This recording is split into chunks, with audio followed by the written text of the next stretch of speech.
At Thanksgiving dinner, my sister stood up with her wine glass raised high and announced, "We voted, and you're no longer family." Everyone clapped, until I placed a thick folder on the table. By the time it was opened, the room that had laughed at my exile was screaming, choking on secrets they thought would stay buried. And when dinner ended, I wasn't the one cut off. Thanksgiving in the Grant house had always been theater. Warm lights, forced smiles, and a table staged so perfectly it could have been in a magazine spread. The smell of rosemary, butter, and roast turkey floated through the air like bait, scented camouflage for the rot hiding underneath. I sat at the far end, sipping cider, rehearsing the polite nods and stiff smiles that had carried me through years of these charades. But tonight felt different, tight, rehearsed. Forks paused mid-A, eyes darted, chatter dropped. Then she rose. Olivia Grant. Her hair curled to perfection, lipstick flawless, every move dripping with rehearsed warmth. The golden child, the family's darling. She tapped her wine glass like a pageant queen about to deliver a crown speech. But I knew, before her painted lips even parted, I knew she was about to bury me alive in front of everyone, and she'd smile while striking the match. "Before we carve the turkey," she purred, eyes sparkling with venom, "there's something we need to say." The room silenced like a hammer strike. I clenched my jaw. That voice, the same tone she used when she framed me for a party at 14, getting me grounded while she went free. "We had a family vote," Olivia continued, scanning the room like she was basking in applause. "And we've decided you're not part of this family anymore." There was no gasp, no hesitation. Instead, Julia Carter, my cousin, clapped like she was cheering a concert. Uncle Patrick Doyle raised his wine glass in a toast. And my mother, Helen Grant, laughed. Well, she grinned. Someone had to say it. I stayed at my plate. The stuffing had gone cold, but my blood boiled. My father, Thomas Grant, didn't even glance at me. He just sipped his beer and muttered, "Probably for the best." It was theater, all of it. Rehearsed lines. Perfect timing. A hit job disguised as a holiday celebration. "Wow," I said evenly, my voice sharp enough to slice through the fake cheer. "You guys actually rehearsed this." Olivia's grin widened, triumphant. "Michael, you've been toxic for years. We're done pretending." My mother nodded as she passed the cranberry sauce, as if they weren't disowning me but discussing the weather. "It's unanimous," she said. I scanned the table. Not one person met my eyes. Not one hand reached across the divide. "Good," I said. I reached into my bag, pulled out the folder I'd prepared, and dropped it onto the table. It landed with a dull thunk. The sound cut through their laughter like a blade. Olivia blinked. "What's that?"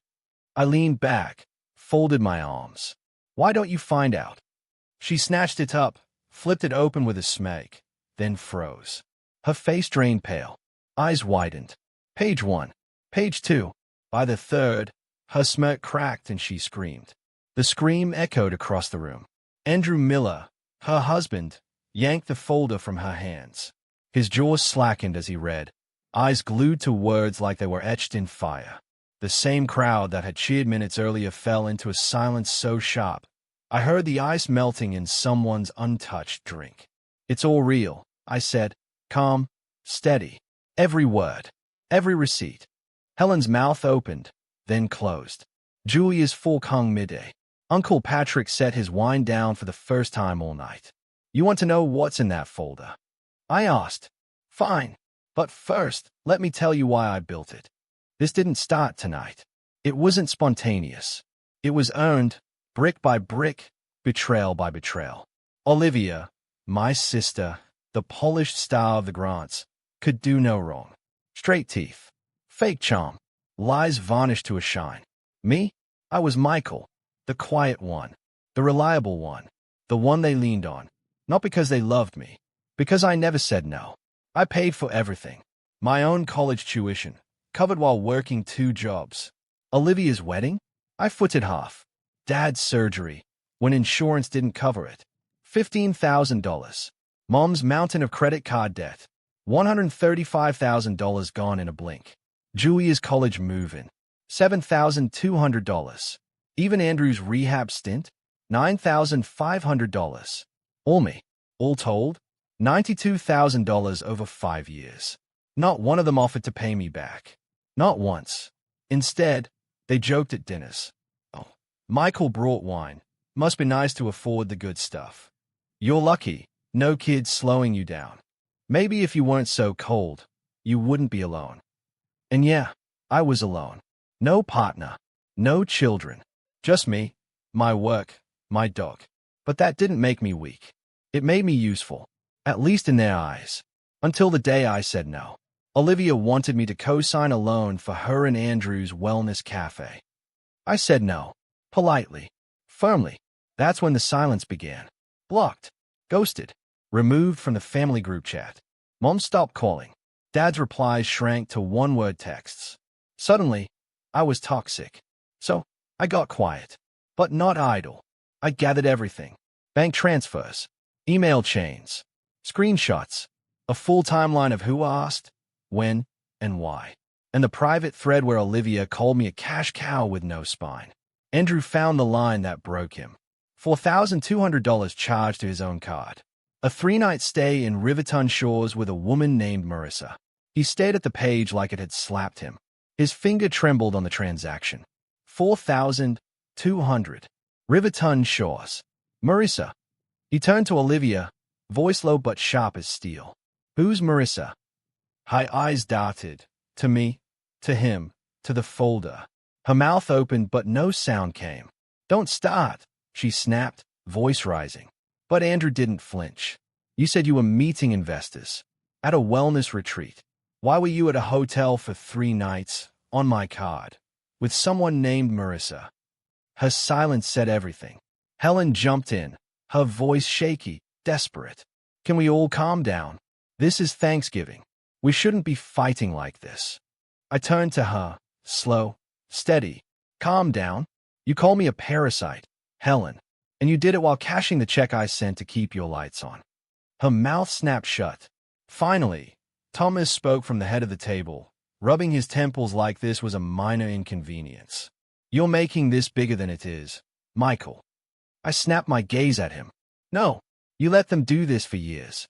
You saw it. You heard it. Every dig, every guilt trip, every dollar I poured into this family while you sat silent. The tension crackled like static. Olivia slammed both palms on the table. Oh, get over yourself. You're not a victim. You chose to help. No one forced you. I rose slowly, deliberately, and you expected it. Every single time. Until it wasn't help, it was duty. You didn't want a brother. You wanted a wallet with legs.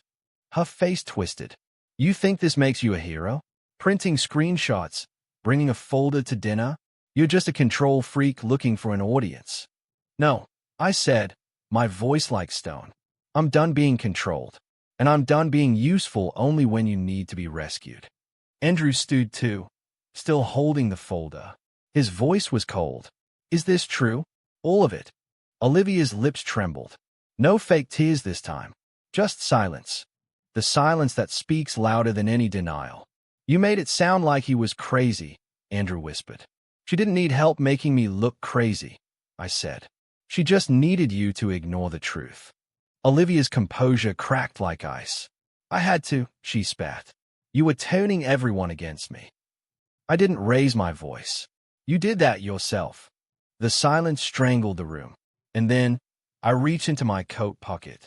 Thomas sighed. What now? I dropped another envelope on the table. Andrew caught it before it slid to the floor. He opened it, scanned the first line, and froze. His eyes widened. What is this? Power of attorney forms, I answered. For Mom. Revoked. Medical proxy. Revoked.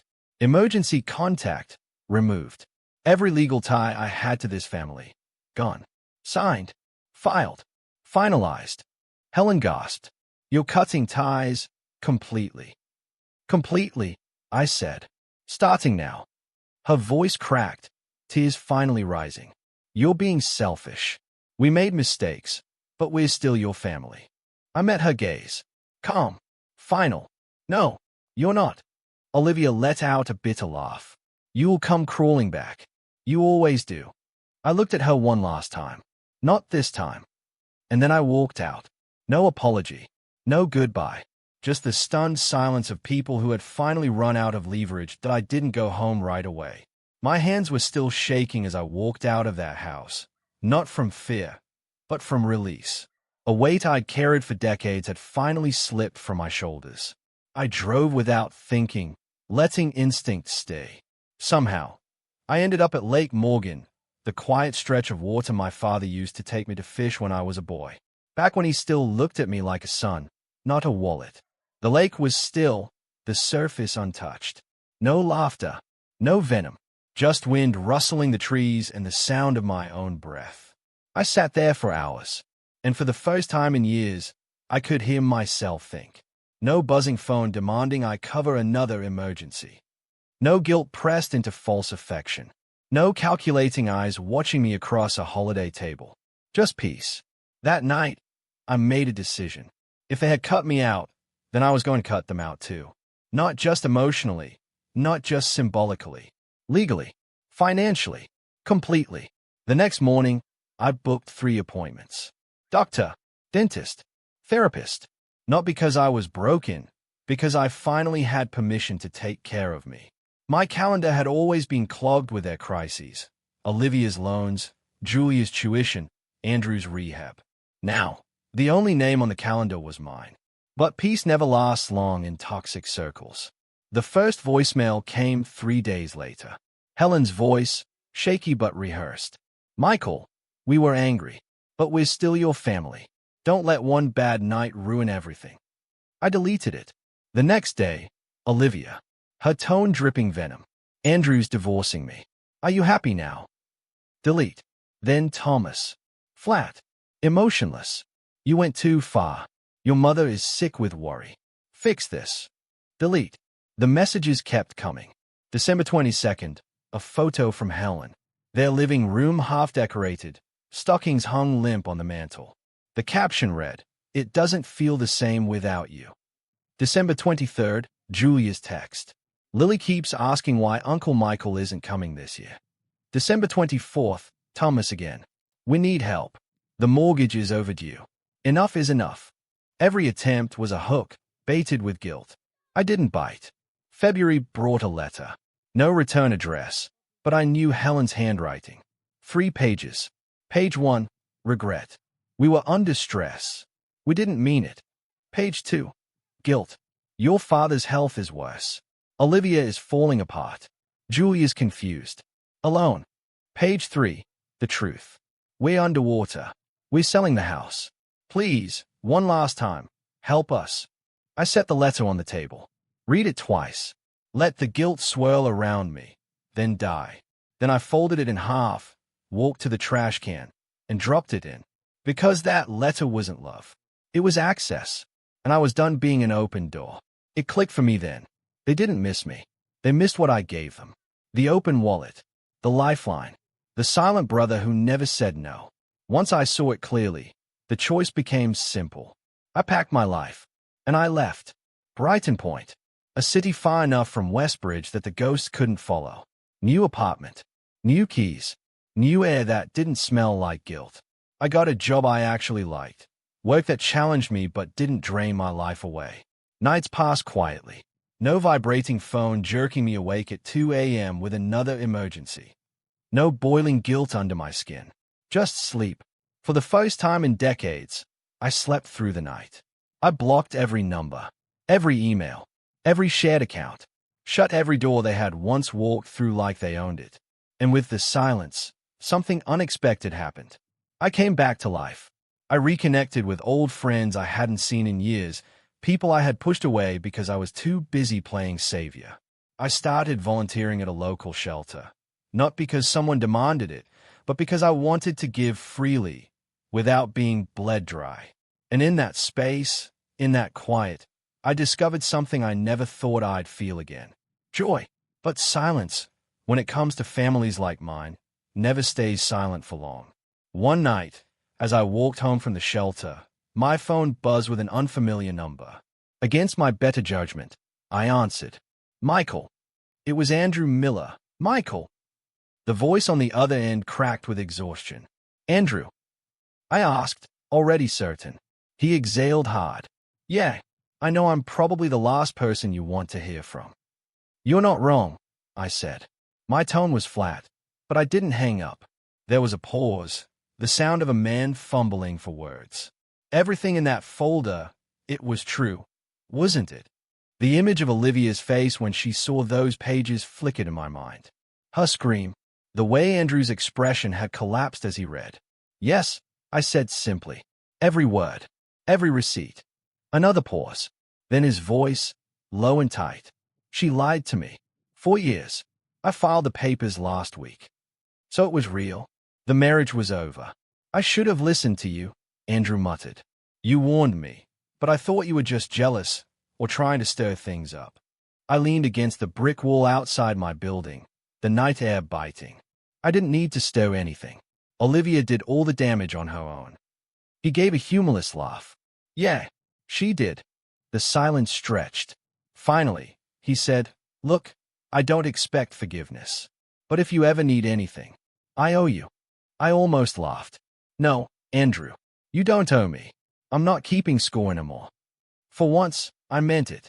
After that call, the days felt different. Lighter, not because Andrew's life had imploded. That was his burden, not mine. But because the truth was no longer mine to carry alone. The folder had done its work. It had cracked the facade wide open. A week later, another message found its way to me. This one from Julia Carter, my cousin. The same cousin who had clapped at Olivia's announcement, cheering as they voted me out of my own bloodline. Her text was short. I didn't know you paid for my tuition. I'm sorry. You didn't deserve that. I read it 3 times. My chest tightened in a way I hadn't expected. She was the first of them to admit it. Not much, but it was something. I typed back 2 words, thank you. No anger, no demands, just acknowledgement. That night, I lay awake staring at the ceiling. For years, I believed none of them would ever break ranks, that the silence of complicity was stronger than guilt. But guilt is a way of leaking through the cracks. And maybe, just maybe, the fortress Olivia built was finally crumbling. But of course, Helen couldn't stay quiet. The next letter came in March. Unlike the first one, this wasn't 3 pages of manipulation. It was a single sheet of paper, torn from a yellow pad. The handwriting was shaky. We're still family. No context. No apology. No responsibility. Just bait. I stayed at it for a long time, waiting for the sting, the sadness, the ache. But there was nothing. No anger. No weight. Just peace. I tore it in half, dropped it in the trash, and went back to making dinner. Spring unfolded quietly. I built routines. Real ones. Not survival, not damage control. Morning jogs along the Brighton Point waterfront. Coffee with a neighbor who actually cared how my day was. Long afternoons at work that left me tired, but fulfilled. At night, I read. I cooked. I walked my dog, Max, down streets where no one knew my family name. For the first time in years, I felt human. But peace is fragile, and ghosts always find cracks to slip through. It was April when I saw Olivia again. Not in person, on a screen. A coworker slid a phone across my desk. Isn't this your sister? I froze. On the screen was a live stream. Olivia, standing outside Riverton Wellness Spa, her latest venture, built on loans and lies. Her hair was perfect, her smile still camera-ready. But the comments section scrolled mercilessly. Didn't her brother expose her? She stole from her own family, right? Fraud. Her voice wavered as she tried to spin the narrative. I've always been dedicated to building community wellness. The feed cut. I pushed the phone back across the desk.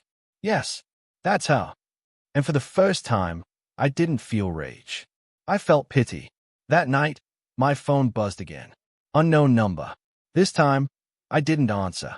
The voicemail played anyway. Olivia's voice. Shaky. Michael, I know you hate me, but I don't have anyone left. Please. I stood by the window, staring at the lights of Brighton Point. And I deleted the message. Because sometimes mercy is silence. Julia messaged again 2 days later. She's unraveling. Mom too. Dad doesn't know what to do. I'm trying to help, but it's a mess. I just wanted to say again, I'm sorry. I stayed at the text. Then I typed back, you don't owe me anything. Just don't let them use you the way they used me. She replied, I won't. Not anymore. The shift was small, barely noticeable, but it was there.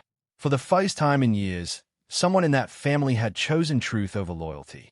And that, I realized, was enough. One night in May, I stood at the edge of Lake Morgan again. The water shimmered under the moonlight, ripples dancing with the wind.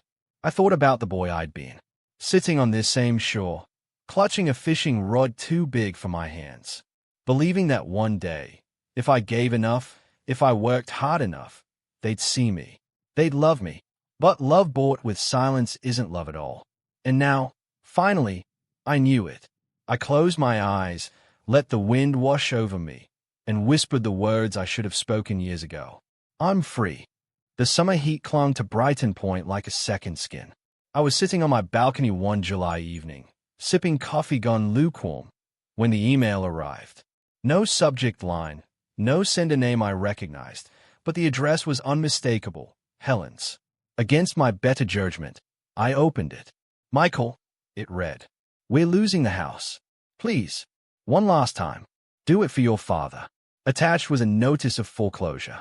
Past due amount scrawled in cold black numbers, $47,000 unpaid. I set the laptop aside, watched the sky deepen from orange to indigo, and then, slowly, I closed the screen. Because I finally understood. Every plea, every letter, every phone call, they weren't about me. They were about what I could give. And I was done giving. 2 weeks later, I got a call from an unknown number. I ignored it. Then another. And another. Finally, one voicemail stuck. A neighbor's voice. Old Mrs. Peterson from across the street in Westbridge. Michael, it's Helen. She collapsed yesterday. They took her to County General. I thought you should know. For a long time, I just sat there, listening to the message on repeat, trying to feel something.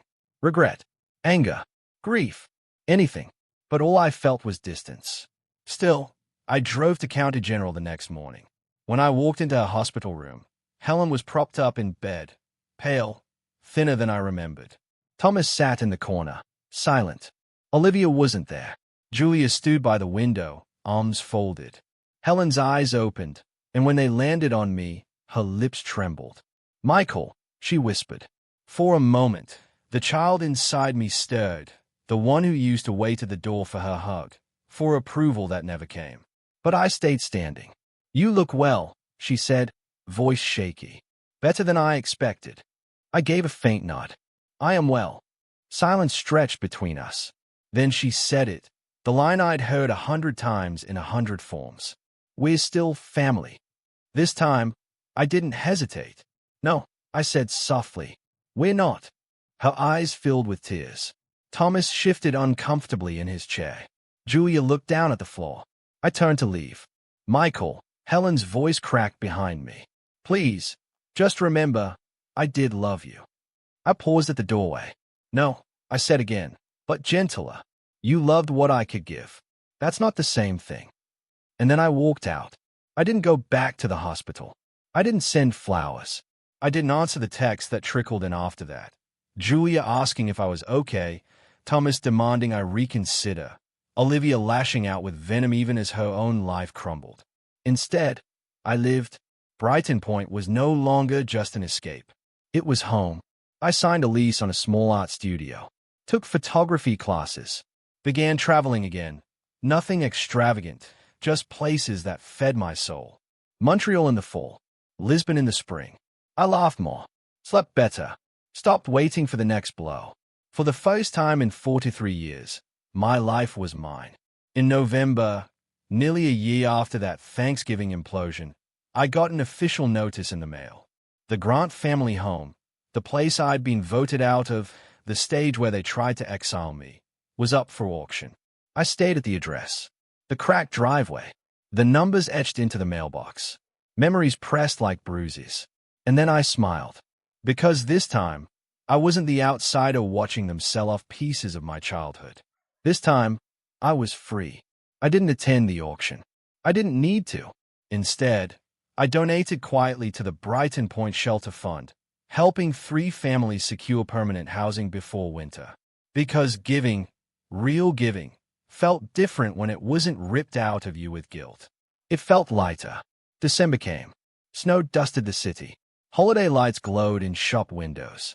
One night, I sat in my apartment, Max curled up at my feet, a pot of stew simmering on the stove. My phone buzzed. Unknown number. I let it ring. Then silence. And I realized that silence, true silence, chosen silence, was the sound of peace. Looking back now, I know people will ask, was I too cold? Did I cut too deep? But here's the truth. I wasn't cold. I was free. And freedom, after a lifetime of chains disguised as family, is enough.